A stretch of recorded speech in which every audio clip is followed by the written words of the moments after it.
आपले केस वाढत नाही आहे, मधूनच तुटत आहेत, त्याची ग्रोथ थांबली आहे, ते फ्रीझी आहे, ते स्मूथ दिसत नाही आहे, अशा सगळ्या प्रकारांच्या तक्रारीवरती आजचा सोल्युशन आहे. केसांच्या रिलेटेड आलेल्या प्रश्नांची उत्तरंसुद्धा आज देणार आहे. तर मंडळी, सर्वात पहिला हेअर मास्क आपल्याला हे बनवण्यासाठी रात्रभर पाण्यामध्ये आपण मेथीदाणा भिजत घालायचा. आता हे जे मेथी आहे ना, त्याला भिजत घालताना थोडं जास्तच पाणी वापरायचं, कारण ते फुगतात छान.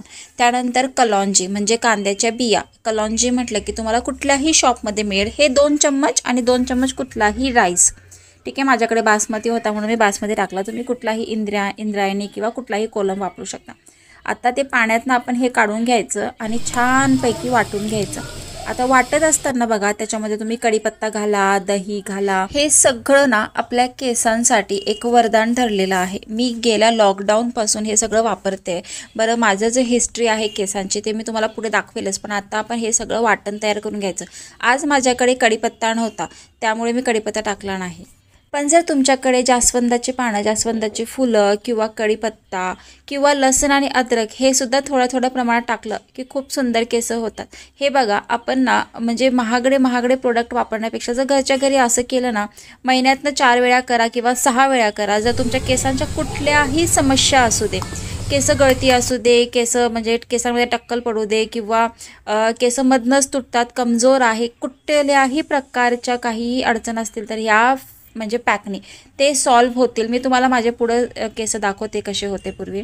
तर मंडळी, आता बघा, हे सगळं एकदम छान बारीक वाटून घेतलं. पाणी ना हेच वापरलं जे आपण रात्रभर भिजत घातलेलं, आणि वरचं पाणी वापरायचं नाही. त्याचमुळे आपण पाणी भिजत घालताना थोडं जास्तच घालायचं.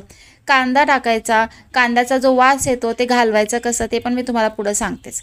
चला, आपला हेअर पॅक तयार आहे. तर तो हेअर पॅक घट्ट होतो लगेचच. तर पटकन पहिला केस विंचरून घ्यायचे. केस का विंचरायचं ह्याचं कारण एकच आहे की ते ना चिकट असतं. केस धूत असताना आपल्याला जर प्रॅक्टिस नसेल तर केस धुत असताना मध्येच आपले केस तुटण्याची शक्यता असते, किंवा त्यातनं ते निघत नाही, किंवा केस जर छान विंचरलेले असतील ना तर पॅक हा एकदम एकसारखा आपल्या केसांना लागला जातो. त्यामुळे केसांचा गुंता हळूवार हाताने काढायचा. रात्री झोपण्यापूर्वीसुद्धा काळजी घ्यायची, आपण केसांचा गुंता काढूनच झोपायचा. आता मंडळी, हे लॉकडाऊनमध्ये मी माझा हेअर कट केला होता. हा लॉकडाऊनचा काही शेवटचा हेअरकट नाही आहे. त्याआधी आणि त्यानंतर मी बरेचदा दर 2 वर्षाला मी छोटे केस करायचे. दरवेळा माझ्या पाठीपर्यंत केस व्हायचे, कमरेपर्यंत, आणि मी पुन्हा त्याला चॉप करायचे. आता हे जे केस आहेत ना कट केलेले, डायरेक्ट बॉय कट केला होता, डायरेक्ट वस्तारा मारला होता माझ्या मानेला अक्षरशः. तरीसुद्धा माझे केस आज इथपर्यंत आहे. इवन शिवचरण झाल्यावर सुद्धा मी ब्लाऊजच्या लेंथचे हेअर कट केला होता अक्षरशः. म्हणजे इतका छोटे केस करून माझे केस लगेच वाढतात. तर कसं असते, खाणं पिणं, दूध पिणं नियमितपणे, तुमचं प्रोटीन डाएट म्हणजे तुम्ही कडधान्य खाणं, हिरवा भाजीपाला खाणं, त्याचबरोबर ड्रायफ्रूट्समध्ये तुम्हाला जे आवडतं ते खा. शक्यतो बदाम, अक्रोड, अजून अंजीर, पुन्हा खजूर, ह्या सगळ्या गोष्टी मी आधी पण शेअर केलेल्या आहे. तो डाएटचा व्हिडिओ मी खाली डिस्क्रिप्शनमध्ये देईल, नक्की बघा. तर काय होतं आहे ना, आपले केस बघा खूप सुंदर नाही आहे, मी मान्य करते. माझे केस ना असे म्हणजे खूप सुंदर केस आहेत ह्या जगात बायकांचे. इवन माझे नाहीच आहे मुळात, पण जे काही उरले आहेत ना, 2 सीझर झाला आहे, दगदग आहे, सगळं एकटीने हँडल करायचं, पॉल्युशन आहे, सध्याला भेसळ किती आहे वस्तूंमध्ये, आपण तेच खातो, पाण्याचा बदल, वातावरणाचा बदल, इतकं आजारपण, हे सगळं असून माझे केस जर इतके असतील तर ह्याचं कारण हेच आहे ना की आपण काहीतरी काळजी घेतलीच पाहिजे. त्यामुळं मी हे नित्यनियमाने आठवड्यातनं 1 वेळा मी 100% करते. आज फक्त बघा बरोबर 5व्या दिवशी करते, कारण मला इतके कमेंट्स येतात ना, ताई हे हेअर पॅक लावल्यानंतर आम्हाला धुता येत नाही. बरं मंडळी, जर आता माझ्या एवढे जर केस असतील तर सुरुवातीला थोडा त्रास होईल. मला हा त्रास पहिला व्हायचा, पण आता मला सवय झाली आहे. काय करायचं, हेअर पॅक धुत असताना थोडा वेळ आपला जातो आहे हे कन्सिडर करा, कारण की हे चिकट असते. फक्त जास्त जोराचं घासायचं नाही, एकदम पेशन्सनी सगळ्या गोष्टी व्यवस्थित धुवायच्या, हळूवार धुवायचा. चिकट असते, मला मान्य आहे.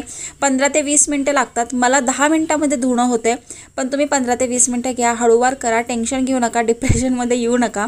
कारण की पॉझिटिव्ह वेनी जर तुम्ही हे केला तर तुम्हाला बेनिफिट हे पुढच्या 6 महिन्यामध्ये, मी हो म्हणते 6 महिना. मी का सांगते की एका महिन्यात फरक पडतो, पण तुम्ही 6 महिने हे वापरून बघा, केसांची वाढ डबल होईल. हा माझा तुम्हाला म्हणजे म्हणतात ना 100% 100% माझं हे आहे आणि बऱ्याच लोकांचे ह्याचे फायदे पण आलेले आहे. मला कमेंट्स पण येतात की ताई तुझा हेअरपॅक आम्ही वापरला तर आम्हाला फायदा झालेला आहे. फक्त एवढंच नाही मंडळी, तर मी बनानाचा सुद्धा हेअरपॅक लावते, मी दहीचा लावते, कोरफडचा लावते, पण मी हे मेथीदाणा मुद्दामून तुम्हाला सांगितला. जर तुम्हाला केस एकदम स्ट्रॉंग पाहिजे असतील ना तर तुम्ही हे वापरा.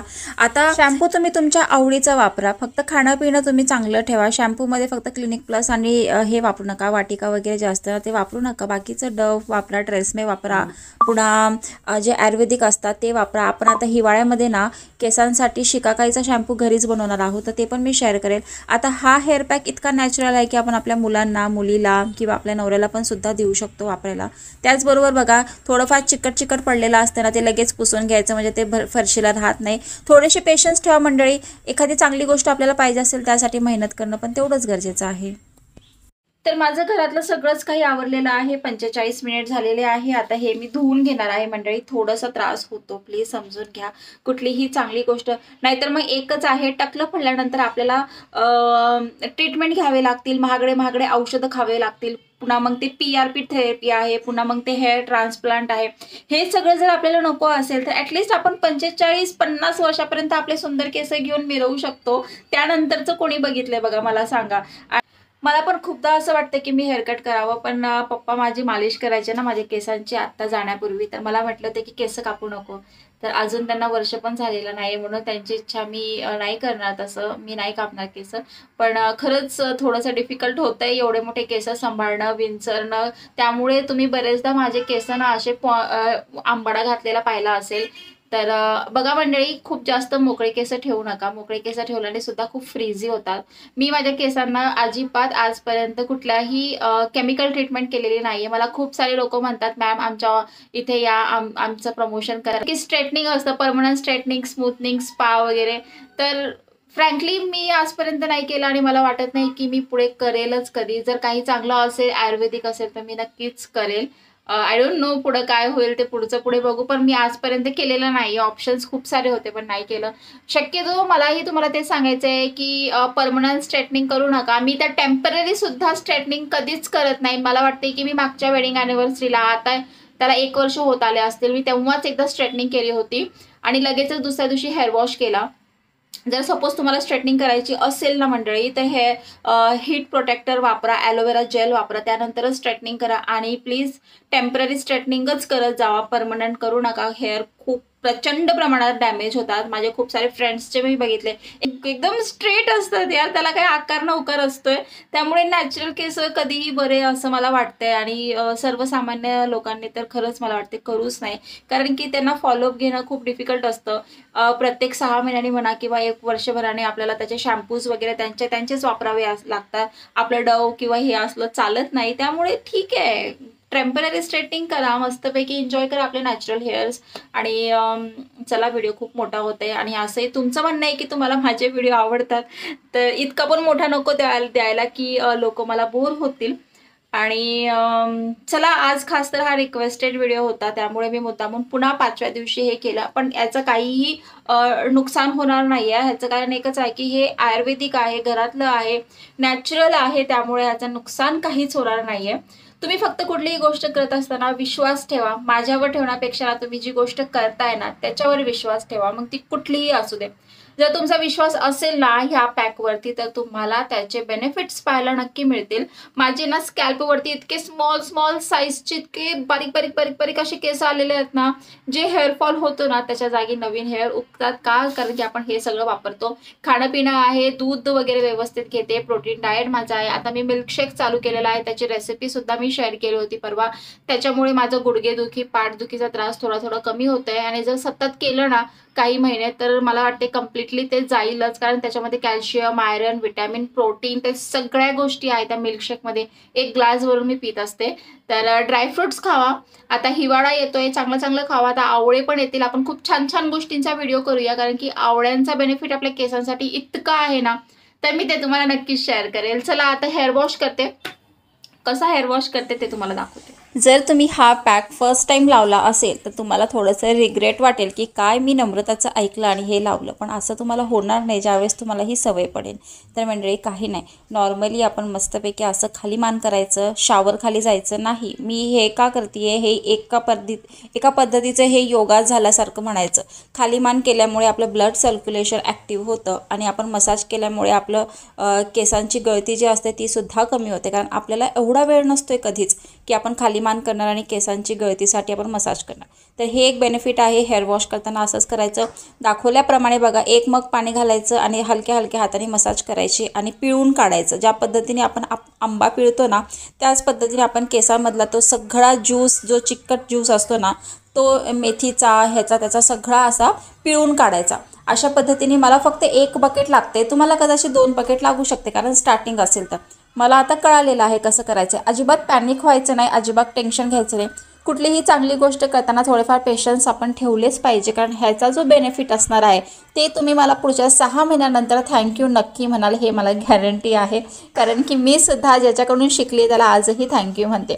तर शॅम्पूचा विषय असा आहे की कुठलाही शॅम्पू वापरा, हर्बल वापरा, आयुर्वेदिक वापरा, जो तुम्हाला आवडतो तो शॅम्पू वापरा, असं काहीही नाही आहे. मी सुद्धा शॅम्पू बरेच बदलते, पण या हिवाळ्यामध्ये काहीतरी नवीन करायचं प्लॅनिंग आहे, ते तुम्हाला लवकरच शेअर करेन.